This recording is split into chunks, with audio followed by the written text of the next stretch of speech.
Hello, everybody. Welcome to UGA Sports Rumors versus Facts. I am Blaine Gilmer. That is Jed May. That is Trent Smallwood down there below me. We talk all things Georgia football recruiting. It was a huge week. The show's presented by Auto Owners Insurance and Turner Woodensmith Insurance. We'll get all to that in a minute because, guys, we got a little special guest for you here. Somebody that you may have heard a little bit about this past week. None other than Dylan Raiola joins us here. Dylan, thanks for joining Rumors versus Facts once again, my man. Of course. Anytime. Loved my time last time, and, happy to be back on. Oh, perfect. Hey, well, listen, had a little bit of a busy week, right? I mean, you had some stuff going on. You had a few things you had to take care of, right? Yeah, I did. It was great. It was a fun thing to take care of, I would say. Absolutely. Well, we got to get the hard-hitting question right off the bat out of the way. Probably the most important thing. What was the best thing you ate on that visit down there? Best thing, definitely Chuck's. Right when I got in, we went to Chuck's, and that place was awesome. Watched March Madness and ate some really good food. So I don't think it gets any better than that. March Madness, man. Who'd you pick in your bracket? I got Alabama. Yeah. Oh, man. Hey, that's not a bad pick with what they got. I stick with it. No doubt. I guess my second question for you, man, would be just kind of go through the timeline of that visit for people, because a lot of people, never get to go on these kind of visits, especially these kind of visits that are kind of, you're getting more into crunch time now. You're getting closer to official visits and all this kind of stuff. So what was this one like in terms of how it went, and then also what stood out to you about this visit? Yeah, so, we got there Friday about 5, got to the hotel, and then we went to Chuck's. Coach Smart, Coach Bobo, Coach Gummy. We all met at Chuck's, and we enjoyed dinner, enjoyed spending time with each other, and that was just overall a great way to start things off. And then Saturday we went to breakfast with Coach Gummy, and then after that we went straight to meetings, team meeting, quarterback meeting, back to offensive meeting, back to the quarterback meeting, and then we had practice. And just watching the practice was huge. I've been to one, and you forget how intense and how physical practice is. Being the first padded practice. Just watching Coach Smart coach, and watching his players react to it. It's you can't find that everywhere. I think Georgia is one of them places where you can't make it up, you can't fake it. Coach Smart's the same all the time. And my family had a great time on our visit. Absolutely. Jed, what you got, man? Yeah, you talked about watching practice and being in meetings, and obviously this is the first time you've been out there since Coach Bobo has taken over for Coach Monkin as OC. So just from seeing him work with the guys on the practice field, in the meeting room, just what were your impressions with him of how he teaches the guys, coaches the guys, relates to them, all that kind of stuff with Coach Bobo? Yeah, I mean, he's coached a bunch of great quarterbacks, and just watching him, operate with his quarterbacks, and just seeing his offense, that was critical for us, and we wanted to, get out there and see that, and very impressed with what we saw. Yeah, I know there was, some more recruits on campus, some guys that you talked to. How was the interaction with the recruits on the visit? And I know, Ryan Wingo being there. I know you're close to him, but how was the interaction with you and the recruits?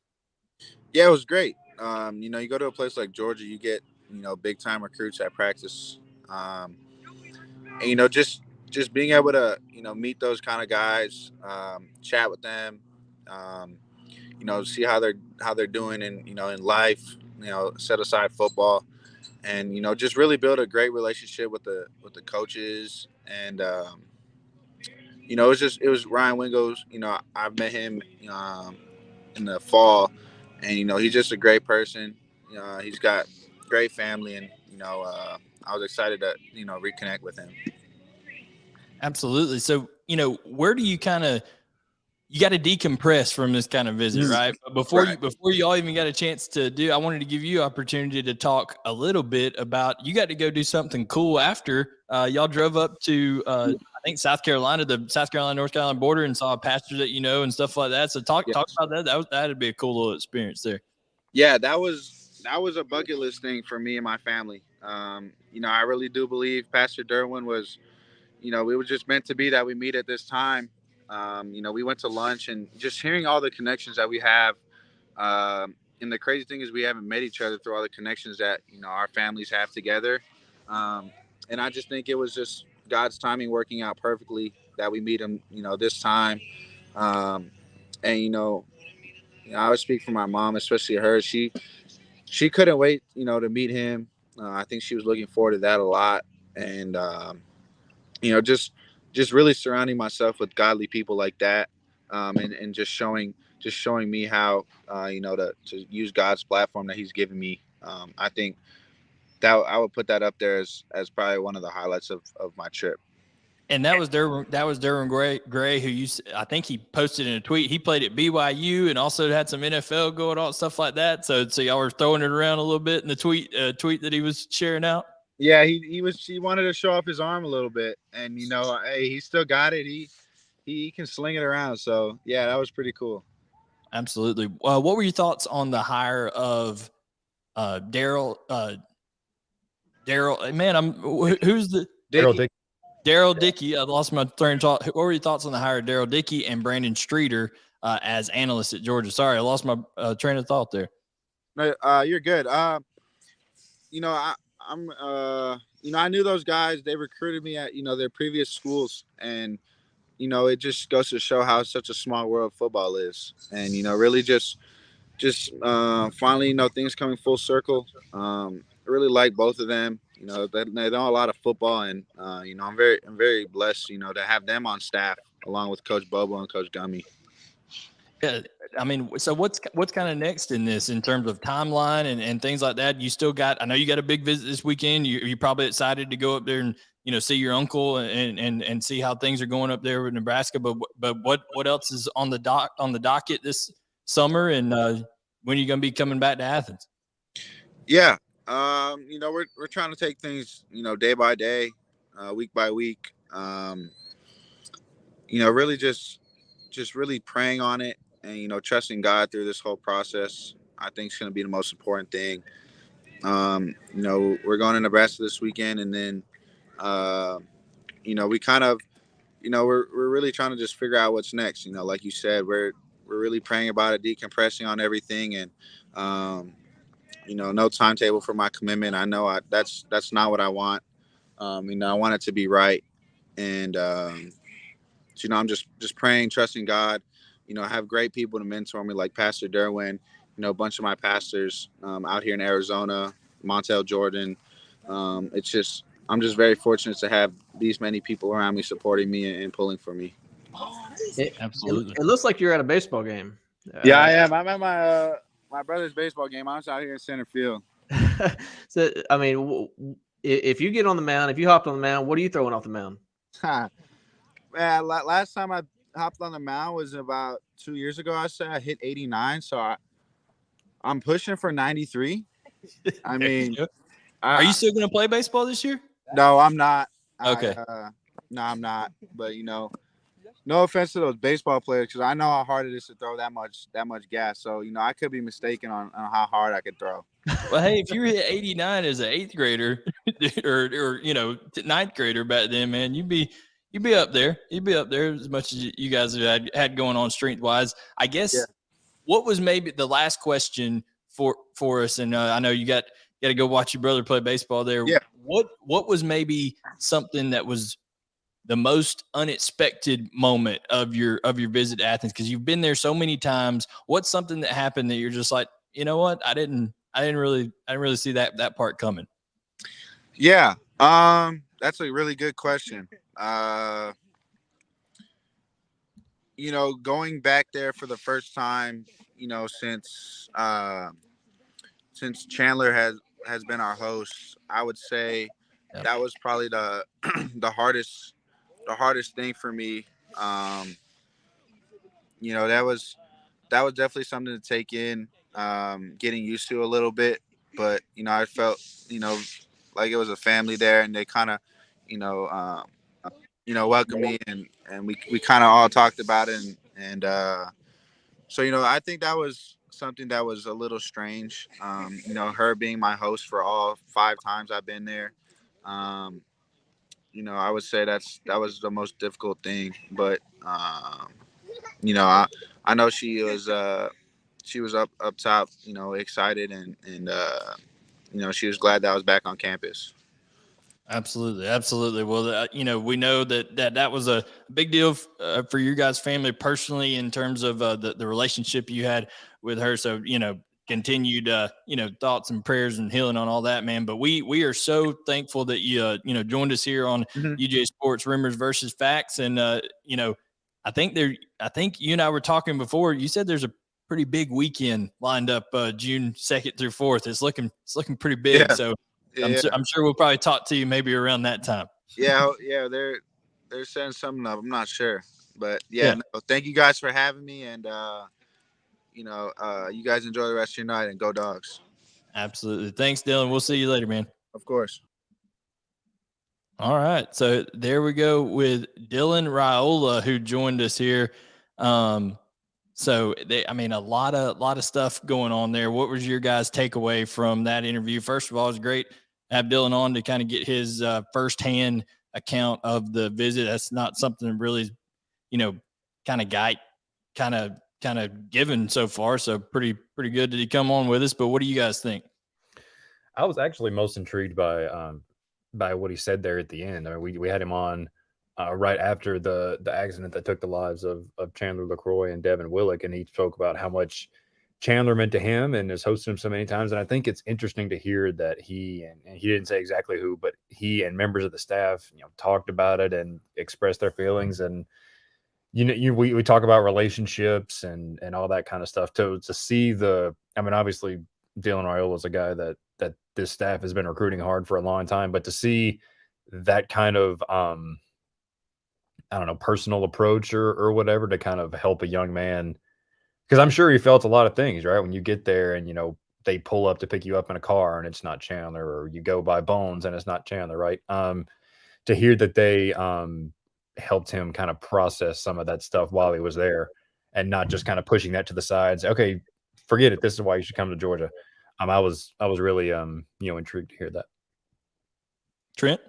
Yeah, I mean, just getting the number one player, or he might not be number one, 5-star on the show twice now is remarkable, and what continues to, just go through my mind is just how mature of a kid he is at this stage in his life. I look back at, me as a rising whatever senior or junior in high school, and looking back, and I just you don't see that maturity much, and he's got as your mother would say, all his ducks in a row, but he has everything straightened out. Like he knows what he's looking for.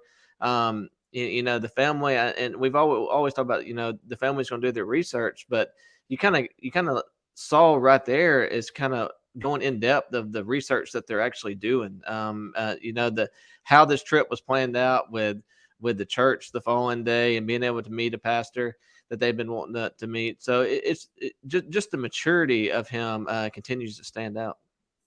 Yeah, no doubt. This is a young man who, just kind of getting to know him a little bit. His faith is definitely very, very important to him. And then, this is a deal where they knew going into this, the whole Raiola family, and this time the Dylan's mother came with them. They knew what Georgia was kind of all about, right? The only kind of difference was, okay, it was Todd Monkin calling the plays for the last few years. Then they got to see Mike Bobo, and he talked about that. Hey, listen, Mike Bobo has been recruiting Dylan Raiola since September, okay? Since September of this past year. There's not been any question about that. He's made kind of the connection then. And I think that, guys, he may not have known full out that he was going to go, but I think Todd Monkin kind of was preparing everybody throughout those press conferences and all that stuff, slipping Mike Bobo's name into the press conference after the SEC championship game, saying, hey, the first 2 touchdowns, Mike Bobo came up with those plays, like that kind of stuff. because I think he kind of knew he wanted to try the NFL waters again. But Georgia has been very systematic with how they've kind of rolled over that recruitment and introduced Bobo to him, and they got to spend time with Mike Bobo. So I think that was mainly the main difference here, because Dylan and the entire Raiola family, they know what Georgia's about. And I think that was just important of kind of seeing Bobo running things at practice, running meetings, all that kind of stuff. And, I think getting to spend time around the coaches and the coaches' families with his family is also a thing. I think that's something that the University of Georgia uniquely has, Jed and Trent, because those families, at least 5 of them, probably 6 if you count, Montgomery Van Gorder, who his dad was the DC at Georgia when he was little. There's really like 6 families there who are, Georgia families through and through, not just the coaches because they went to school there, but, their wives and all that kind of stuff. So I just think that's kind of a unique element that maybe you don't get elsewhere when you go on those visits.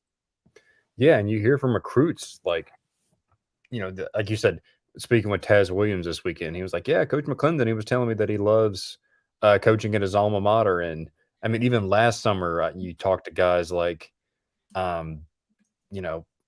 an offensive lineman who would say, yeah, Matt Luke's kids were recruiting me at the cookout, and Cam Pringle is obviously committed to South Carolina now, but he had met Stacey Searles' wife a couple times when he'd been in Athens. Like you said, it's a whole family recruiting process involved in these things, and it is unique. And when it's coaches' wives and kids involved, and like you said, when there's the added dimension of the whole families being Georgia families, it's something unique. I mean, everyone kind of, you can make cracks about Kirby just bringing in all his buddies and old boys club, whatever. But there's also something to the fact that these are coaches on this staff who genuinely love Georgia, and I think a lot of recruits, I should say, really, really see that when they're on these visits. Trent? I mean, yeah, there's not much more to add to that, but it's just recruits are looking somewhere to comfortable, especially parents, even parents and recruits, they're looking for somewhere that they know they can send, where it's going to be a family, where it's going to be where they know there's going to be taken care of, especially when you're coming across the country.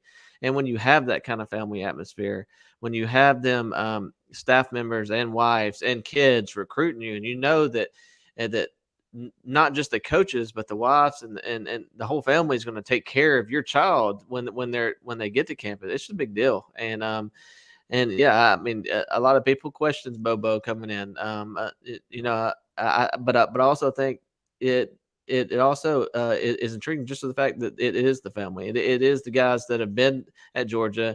They know what Georgia's all about. They know the expectations. They know what the disciplinary and what you're expected to do, and you're gonna get taken care of. And I think that's a big deal for parents and recruits.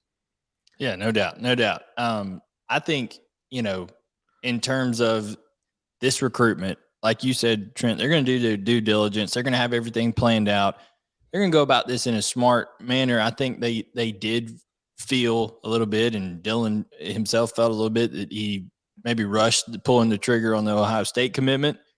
And they didn't want to make that mistake twice. So I'm not here to say that there's a lock one way or another to one school or another, or anybody's out of it or all that kind of stuff. I know he's going to take another visit to Nebraska's planning this week. And then from there, we'll see what other visits he ends up taking, if any other visits or what happens.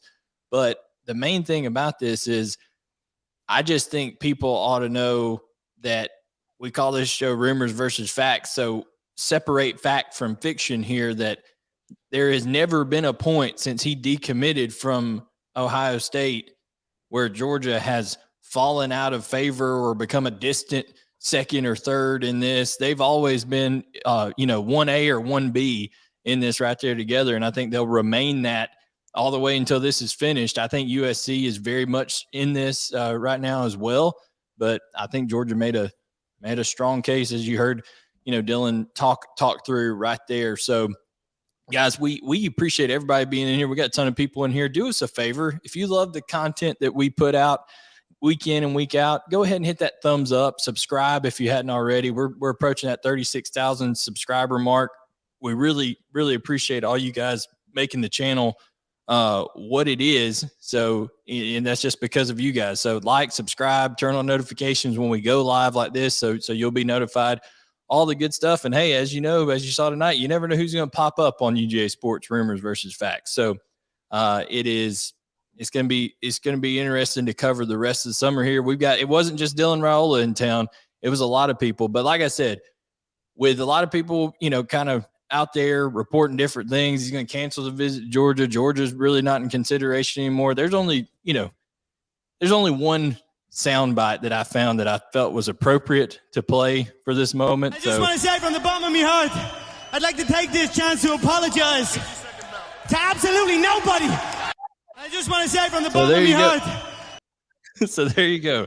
I just think we've remained in here saying that Georgia's right there in it. He's going to continue to be in it. And that's kind of where we'll leave that one, because I know we're going to have more questions on it here.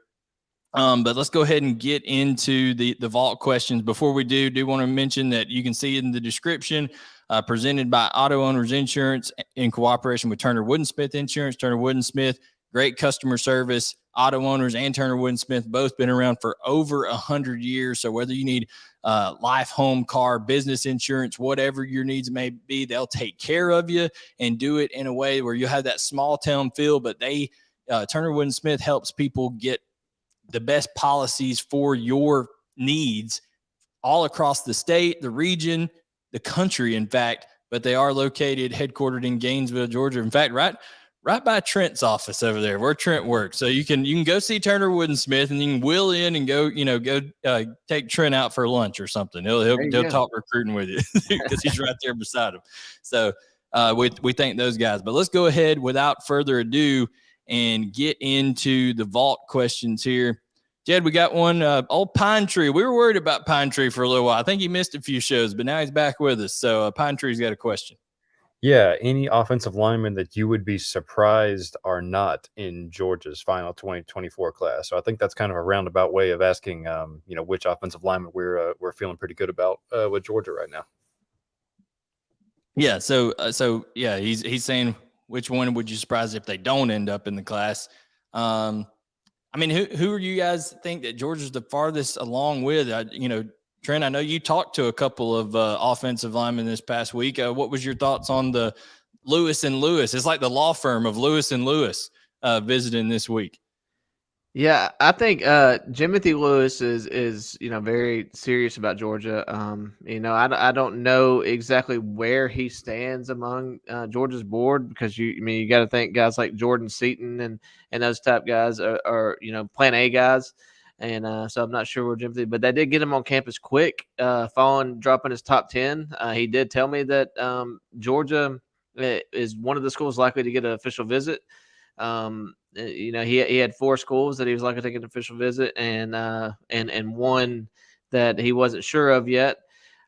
So that's we'll see moving, because when he schedules an official visit, I'm sure it's going to be this summer. It might even be around that June 2nd date, and we'll see where that falls. As far as the pecking order of the guys on the board. The other ones that I don't even really know how to pronounce his name. Taco, I call him Taco, but Taco, yeah. But he is an up and coming guy. I mean, he's been at 2 camps, Under Armour and in Texas here recently, where he just kind of stood out. I got notified about him following that camp. He's kind of burst on the scene. Georgia got him on campus quickly. He actually came with Jimothy Lewis, with them both being from Mississippi.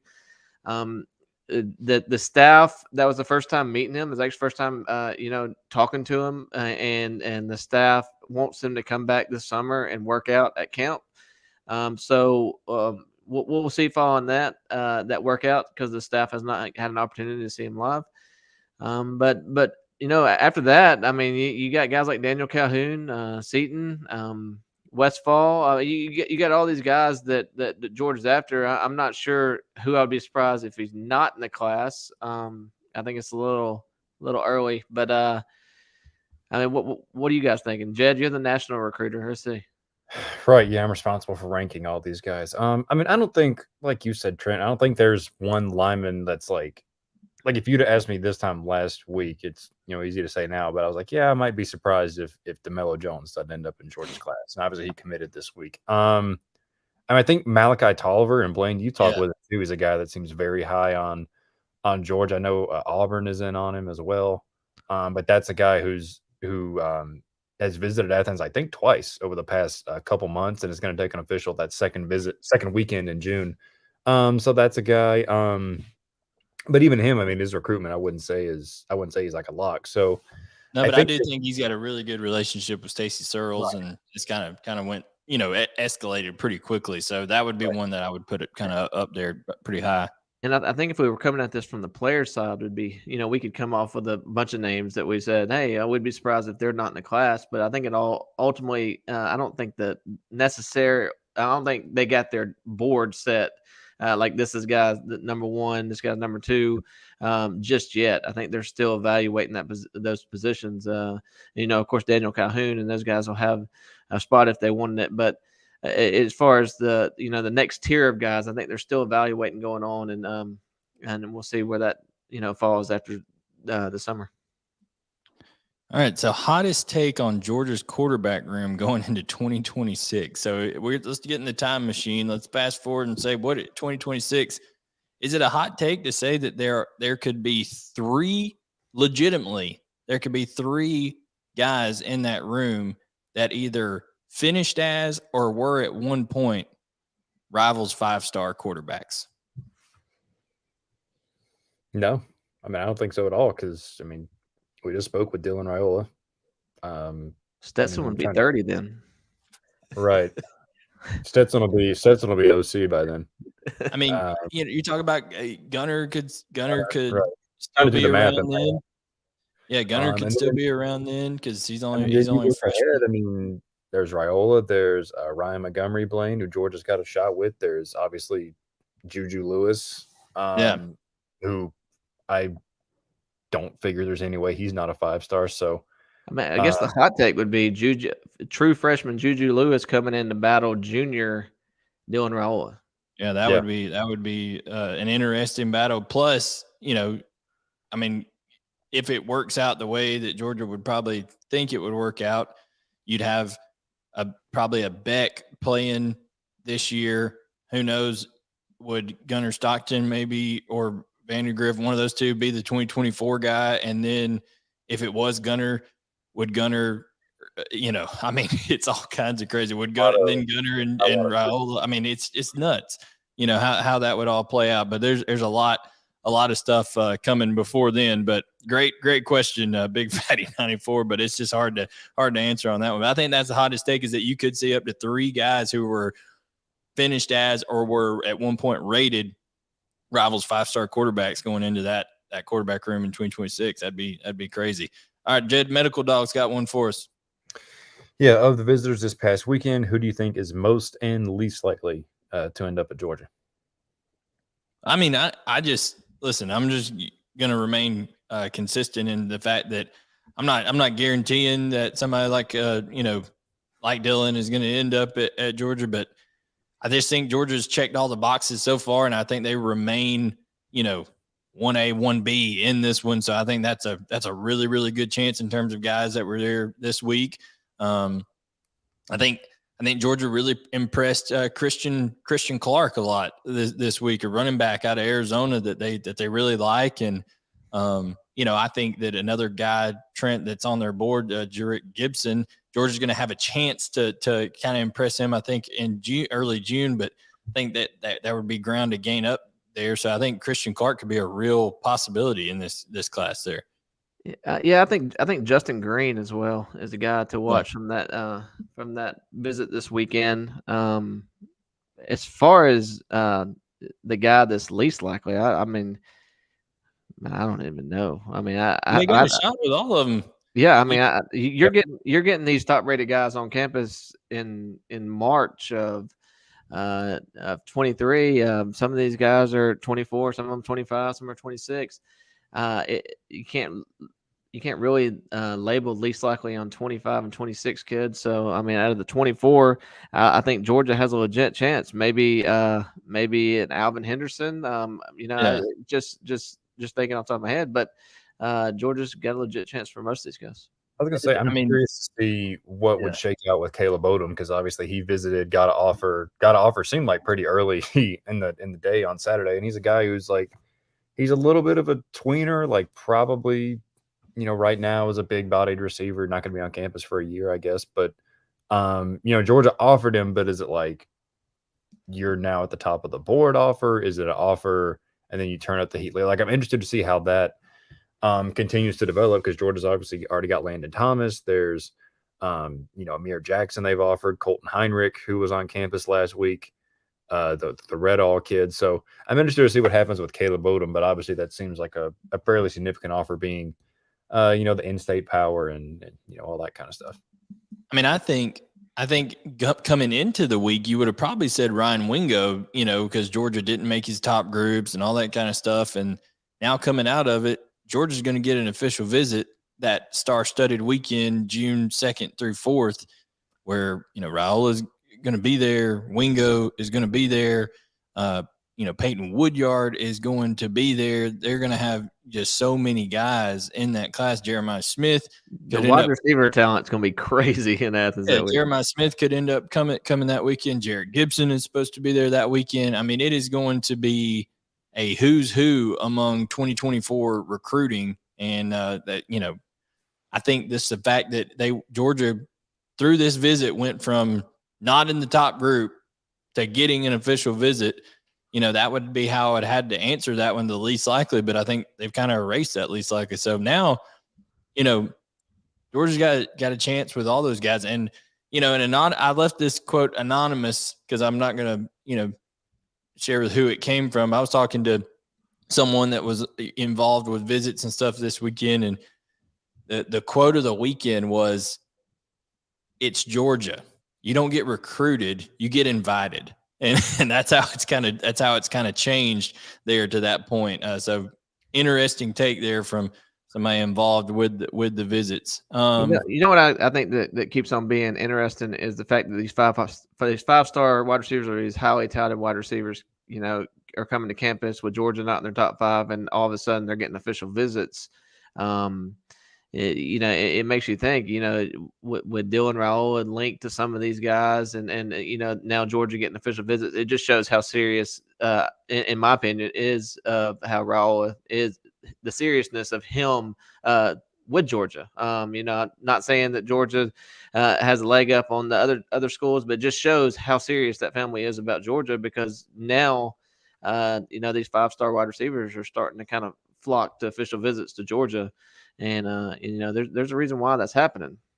Yeah, Jed, I just think it's important that we kind of lay out what our position has been here this entire time on that Raiola recruitment just one more time and say, we have said from the beginning when he decommitted from Ohio State, like, Georgia's the team to watch here. Not saying that he's 100% guaranteed going to end up at Georgia, but that any rumblings out there that Georgia's fallen out of favor, that somebody's taken over after, this visit or something like that. I just think that it's much more of a level-headed process for the Raiolas than I think a lot of people are out there giving them credit for. Well, and it's an easy narrative to say, oh, he's going to go to Nebraska because the family connections and whatever. And Nebraska's in this. Like, make no mistake, Nebraska's in it. He's going there this weekend, as he said on here a little while ago. But and then USC, same thing. But I mean, Georgia is, like you said, is a team that, I think we've talked about how he doesn't want to rush things and whatever. And these schools are all ones that kind of factored in before. Like, he's not building relationships from scratch anywhere other than maybe Nebraska, just with the new coaching staff coming in. But Georgia's always been in this. They've never, like you said earlier, they've never fallen out of favor or fallen off the map or whatever. They've been in this thing. And he's been on campus, I guess, once since he decommitted now, and then is probably coming back in the summer. So the Georgia's right in it. Again, we're not, putting future casts in or whatever, but Georgia's got just as good a shot in this thing as anybody. Already. Yeah. Boost Ascendum Jed, he says, my eyes tell me Darius Smith has enough talent to contribute and star for the Dogs this season. Your thoughts on this spot? So this isn't recruiting related, but he was a kind of a under the radar prospect at certain points. He committed to Georgia really early, but I think people in the building at Georgia were a lot more excited than some of the media buzz around him. And I know, Trent, you went and saw him play in high school. So both of y'all, kind of, he played on special teams last year a lot for Georgia. Just give your thoughts on, step 2 here for Darius Smith as he comes back for his second year in the program. Yeah, I haven't been on the Darius Smith hype train on this show in a while, so I'll get back on. But no, he's a guy. I mean, he's got all the question said. He's got all the talent and physical gifts in the world. He needed to add some weight when he got to campus, and it looks like he has. I think, the opportunity is there for sure, just with all the reps that are going to be available at inside linebacker. And I think he could even be a guy, and we saw him repping with the safeties at a couple road games last year, which, he could end up as that big-bodied star on early downs. Like, he's such a versatile, athletic dude that I think he's a guy that it's going to be hard to keep him off the field this year just with reps open and his talent, his second year. And he's got to stay healthy too. He had some, battled some injuries last year. I think he might have had a concussion at one point. But the talent's there for sure. I mean, he just like him, just like Damon Wilson, just like, Gabe Harris. Opportunities there for all those guys. That's what's going on right now in spring, is they're trying to earn it. So I wouldn't be shocked to see him play a big role this fall at all. Absolutely. Yeah, I look at it. There's not a lot of Georgia outside linebackers the past couple of years that's got kind of his length and his athleticism. I mean, you look at Nolan Smith, and he's athletic. Obviously, he's running a 4.39. But when you look at Nolan from a body type, he looks more like an inside linebacker. And Georgia has a lot of those guys. Even like Mikael Sherman. That's not necessarily the length that Darius has got. And I think just his length and athleticism, that's what really showed up at high school level. I thought he was very raw when I went and watched him play. But that kind of potential and athleticism, it has a very high ceiling. And once those guys get on campus, and now he's had a year to develop, I'm interested in seeing him, this spring into the summer, and just seeing how much he's developed. Because I do think, like Jed said, I think he's a guy that, with his attributes that would be tough to keep off the field, because he has the ability to stop the run. He can slide out and play kind of like that Leonard Floyd did for Georgia. And then he can also, obviously rush the passer. And just the length of him, with him rushing the passer, gets hand in the quarterback's face, makes it hard to throw. So, I see him a guy that he might be a role player this year from like a pass rushing standpoint on a third down, but I think he's going to be too good to keep off the field. I mean, think about being a quarterback that's having to do a zone read, and you see Darius Smith on the edge, and you're looking at his right hand way over here and his left hand way over here, and you're like, all right, do I give it or do I pull it? Like, because he's got the wingspan of a dang eagle over there. It's ridiculous. So, the guy was catching touchdown passes out at wide receiver in high school. So, I mean, it just shows how athletic he is. No doubt. Night Dog, Jed has one for us. Yeah, Riddell, Odom, or the field for a second tight end. And then if Georgia gets Christian Clark, are they done at running back, or is one of Jarrett Gibson, Cam Davis, or Chauncey Bowens a must? I mean, real quick on the running back deal, I think Georgia's going to take one more running back. I don't see them taking 3 here. That hey, unless it's the absolute right one, and they just feel that strongly about it. But I think it'll be either Clark, Gibson, Davis, or Bowens, one of those guys. Probably with Clark and Bowens, I would say, being the favorites to go there. And then Jed, I mean, what do you feel on Riddell, Odom, or the field for tight end? Yeah, I mean, I think Caleb Odom is kind of is just that guy to watch. Like I mentioned earlier, it's just going to be interesting to see how this recruitment shakes out, because Georgia's gotten in later than a lot of some of these schools. I mean, we had a thread on the board last week asking why he hadn't been offered yet. So does that matter to him? I don't know.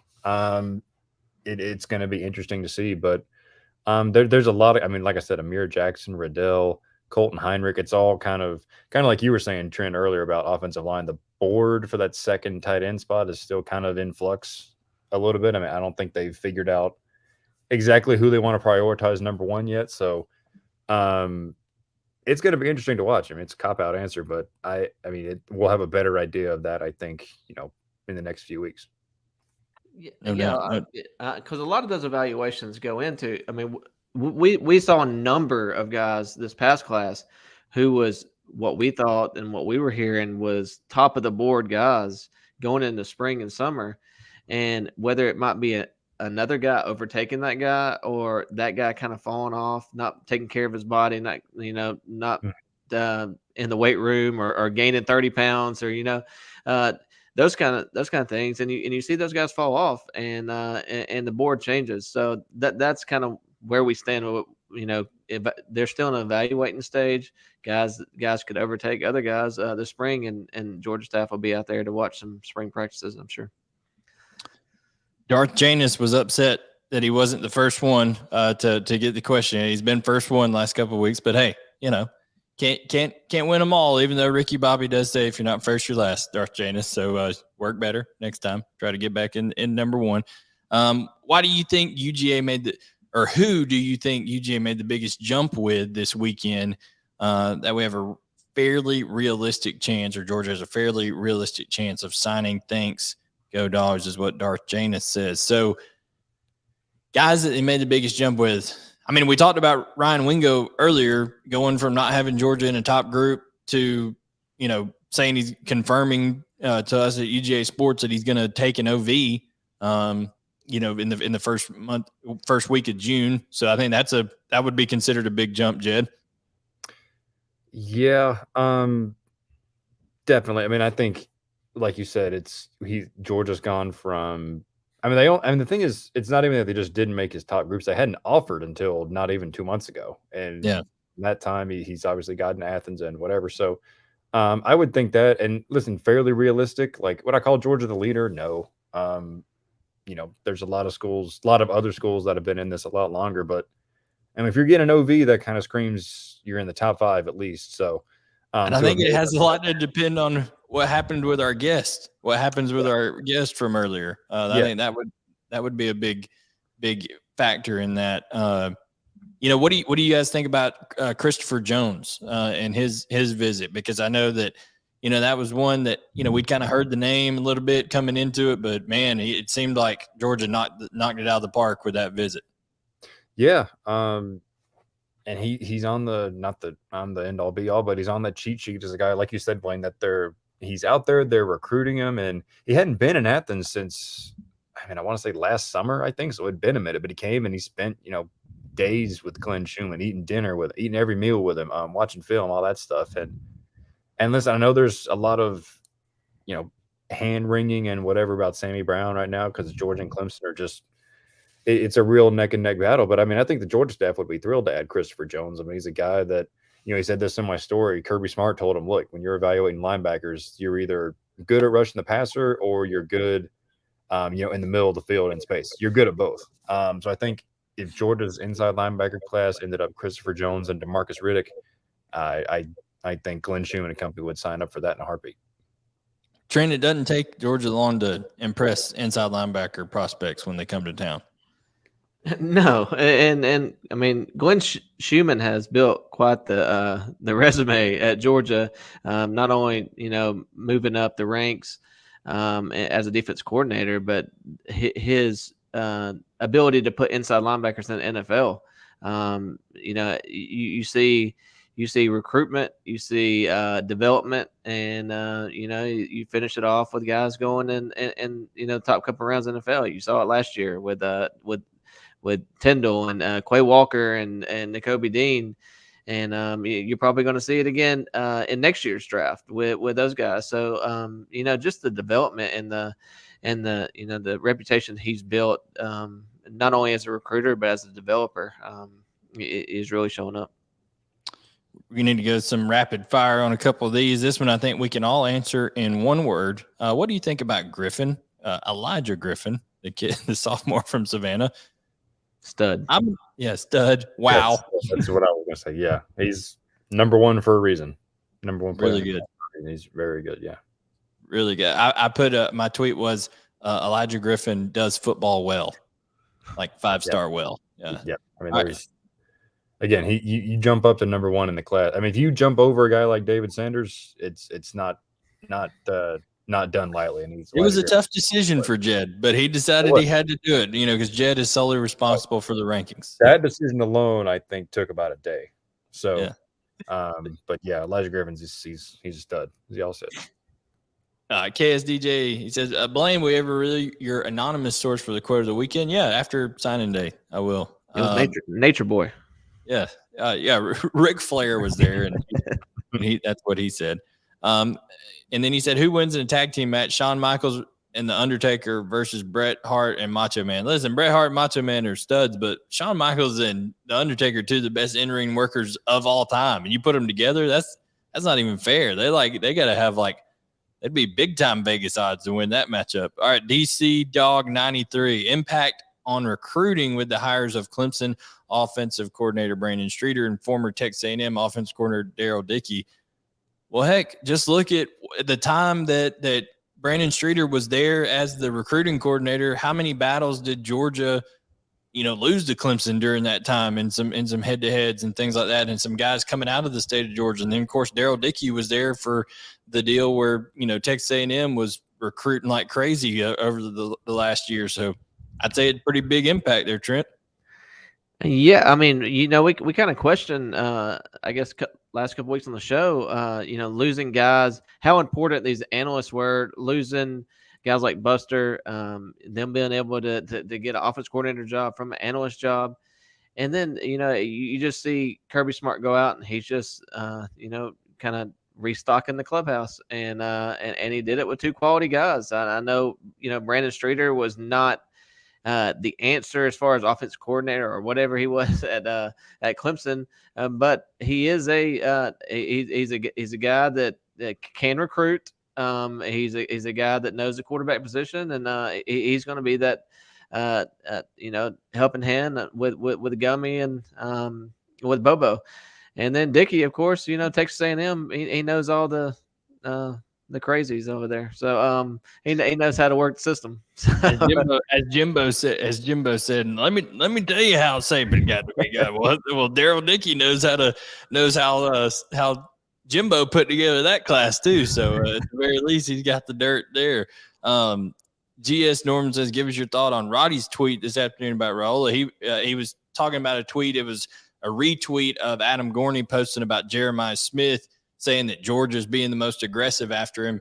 Listen, all Roddy, I think, is trying to say is the domino could fall that if Dylan Raiola decides that Georgia is the place for him, I think you can very realistically see Jeremiah Smith following, because I think they were two guys that were excited about the prospect of playing each other. They kind of just barely missed each other. One was going in, one was going out of Ohio State, but they'd had a lot of talks about that there. So, yeah, I think that's what that was about. J Song 7 or Jason G17 says, what positions does Georgia sit well with prospects, and what positions do they need to make up ground in the class of 2024? Guys, I mean, if we're talking about a position, I would say offensive line, just because this is a class that Georgia really needs to hit on the offensive line.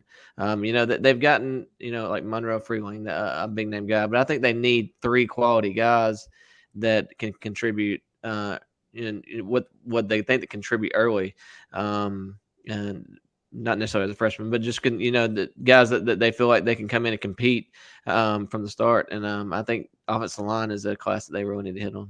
And Jed, you mentioned last show, I think, but on both sides of the ball, kind of the outside skill, whether it's wide receiver or DB, Georgia's kind of all over it so far in this 2024 class.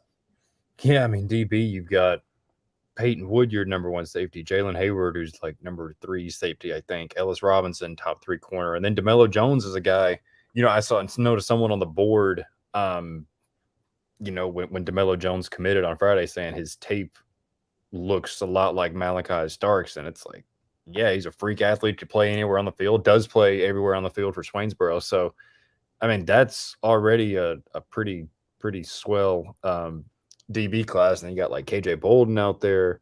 Charles Lester is supposed to be coming on an official visit to Georgia out of Florida. So I would say they're done at DB, and then receiver, like you said, I don't know how they're gonna. I mean, there's so many guys out there that they're involved with. I mean, obviously they're not going to hit on all of them, but like there's Mike Matthews, there's Jeremiah Smith. Like we've talked about all these guys on the show. We haven't mentioned Aaron Butler, who is a guy that I feel like Georgia leads for. Haven't mentioned Zion Reagans, who's a guy has been on Georgia's radar for a long time.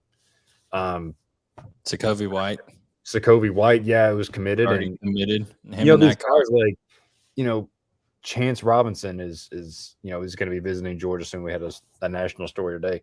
I hadn't mentioned him yet. Like there's all kind of guys that Georgia's in on at receiver. So if you just the percentages say you close on a couple of those guys to go with what you got, and it's going to be a really, really, really good receiver class. Yeah, we just had so many questions. I just don't think we're going to get to all of them here, but we'll try to address them on the board. But I wanted to hit with this one.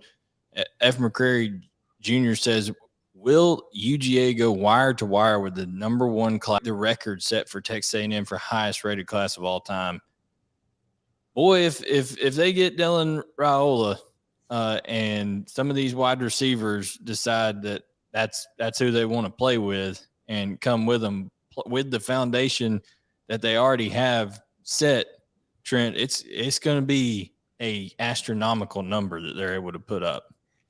Yeah, and I think we've been saying since before the 23 class that the 24 class could be the best of Kirby's career. I mean, we've been saying that for a while, and I still think that's true because just not only the overall in-state guys that Georgia are in on, or the Southeast guys, but Georgia has been building this relationship with guys like Raiola and for a long time. And if Georgia can, like you said, if Georgia hits on Raiola, and which likely would bring 1 or 2 5-stars with him, you're looking at a class that could have 6 or 7, 8 5-stars in it.